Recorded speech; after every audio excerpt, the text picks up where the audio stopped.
یہی معاملہ پاکستان میں ہو رہا ہے۔ اس اعتبار سے واقعہ یہ ہے کہ یہ سزا ہے اللہ کی طرف سے، اور اخلاق کا جو دیوالا نکلا ہے۔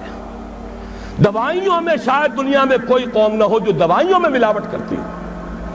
کوئی غریب عورت ہو سکتا ہے گھر کے برتن بیچ کر آئی ہو اور اپنے بچے کے لیے یا اپنے شوہر کے لیے دوا لے کر جا رہی ہو، اور 15 روپے کا ایک کیپسول اس نے خریدا ہو، لیکن اس کیپسول میں چاک بھرا ہوا اور کچھ نہیں۔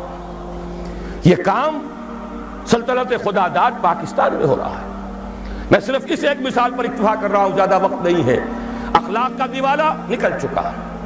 وہ قوم جو ایک قوم تھی ہندو کے مقابلے میں اب قومیتوں میں تقسیم ہو چکی، دونوں نفاق و تمام و کمال نظر آ رہے ہیں، نفاق باہمی، نفاق عملی، نفاق اخلاقی۔ اب اس کے لیے ضروری ہے پاکستان کے دفاع کے لیے یہ بھی ضروری ہے کہ فوجوں کو مستحکم رکھیے۔ اعدوا لهم ما استطعتم، ہر ممکن دفاعی اسلحہ فراہم کیا جائے، حرب و ضرب کی پوری قوت بلکہ بڑھایا جائے۔ اور سلسلے میں ڈنکے کی چوٹ کہہ رہا ہوں، بے نظیر نے کہا ہے اللہ کرے کہ جھوٹ ہو، لیکن یہ کہ اگر واقعہ یہ ہے کہ ہماری حکومت نے کوئی خفیہ معاہدہ امریکہ سے کر لیا ہے کہ خفیہ طور پر وہ اپنے ایٹمک پلانٹس کا معائنہ کرا دے گی، تو یہ اس ملک سے غداری ہوگی۔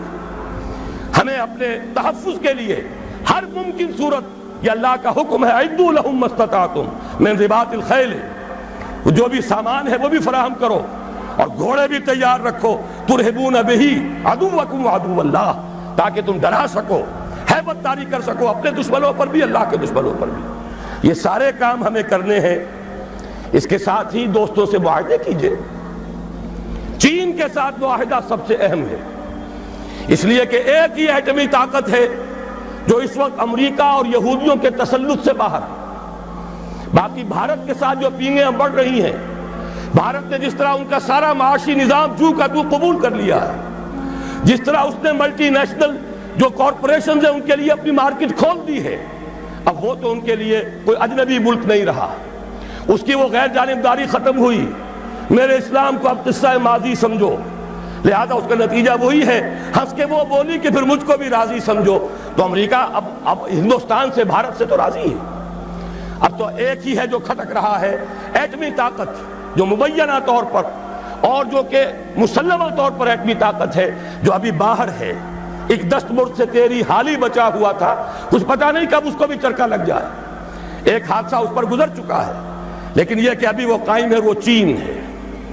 یہ تیری بربادیوں کے مشورے ہیں آسمانوں میں، ہمیں ان چیزوں کا شعور چاہیے، اور اس کے لیے اپنے دوست اور بھارت کے ساتھ ہر ممکن کوشش مفاہمت کی، اور وہ اسی طرح ہوگی کہ انہیں سمجھایا جائے کہ دیکھو اپنے اصل دشمن کو پہچانو، جو ہمیں آزاد تو کر گیا تھا مجبوراً، لیکن کشمیر کی یہ ہڈی پھینک گیا تھا بیچ میں کہ یہ غرائیں اور لڑیں ایک دوسرے کے ساتھ، اور کبھی بھی آپس میں ان کے مابین امن نہ ہو۔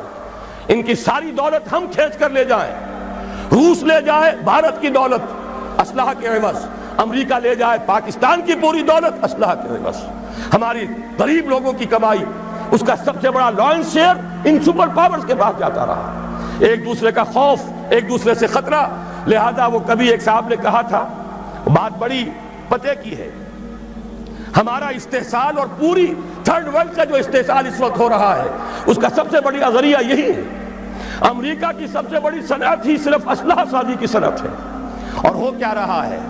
ایک دفعہ ایک صاحب نے اعداد و شمار کے حوالے سے بتایا، پورے حیدرآباد ڈویژن جو ہمارا کاٹن گروئنگ بڑا ہی عمدہ علاقہ ہے، وہ جتنی روئی پیدا کرتا ہے وہ ساری روئی دے کر ہم صرف ایک F-16 جہاز لے کر آ جاتے ہیں، اور وہ F-16 جہاز اس کا ایک پرزہ بھی اگر ناکارہ ہو جائے اور جو اصل مالک ہیں وہ اسے ریپلیس کرنے کے لیے تیار نہ ہو تو وہ ہمارے لیے بالکل بیکار، وہ تو پھر جائے گا کہیں کباڑیوں کے ہاں جا کر بکے گا، اس کا کوئی مصرف نہیں۔ یہ ہوتا رہا ہے 40 برس 45 برس، اور اس میں یہ کہ اس بات کا پورا اندیشہ ہے، بلکہ یہ کہ زائنسٹ لابی کا پروگرام یہ ہے کہ پاکستان کے بھی ٹکڑے کرائیں اور بھارت کے بھی ٹکڑے کرائیں، تاکہ کوئی طاقت نہ رہ جائے جو ان کو کویسچن کر سکے۔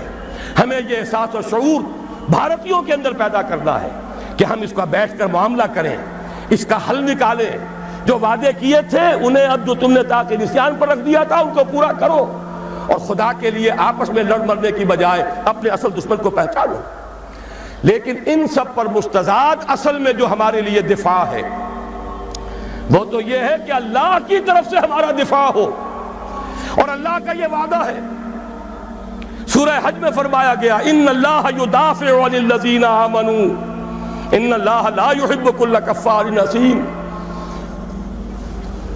كل خوان کفور اذن للذین یقاتلون بانہم ظلموا وان اللہ علی نصرہم لقدیر۔ اللہ مدافعت کرے گا اہل ایمان کی طرف سے، اللہ تعالیٰ جو ہے خود مدافع ہوگا۔ اللہ تعالیٰ کو کفر پسند نہیں ہے، خائن پسند نہیں ہے، ناشکر اور کافر پسند نہیں ہے۔ یہ تو مسلمان میدان میں نہ ہو تو بات دوسری ہے، پھر وہ کافروں میں دیکھے گا کس کے اندر زیادہ صلاحیت ہے، اس کو زمین کا قبضہ دے دے گا۔ لیکن مسلمان ہوں، ثابت کر دیں کہ ایمان اور عمل صالح کا حق ادا کرنے والے مسلمان ہیں، تو کیسے ممکن ہے اللہ کو ان سے کوئی محبت نہیں؟ پھر تو اللہ تعالیٰ دفاع کرے گا اپنے ان بندوں کی طرف سے، اور اللہ تعالیٰ ان کی نصرت پر قدیر ہے، اس کی قدرت رکھنے والا ہے۔ جب تک کہ یہ دفاع ہمارے شامل حال نہیں ہوگا، اور وہ کیسے ہوگا؟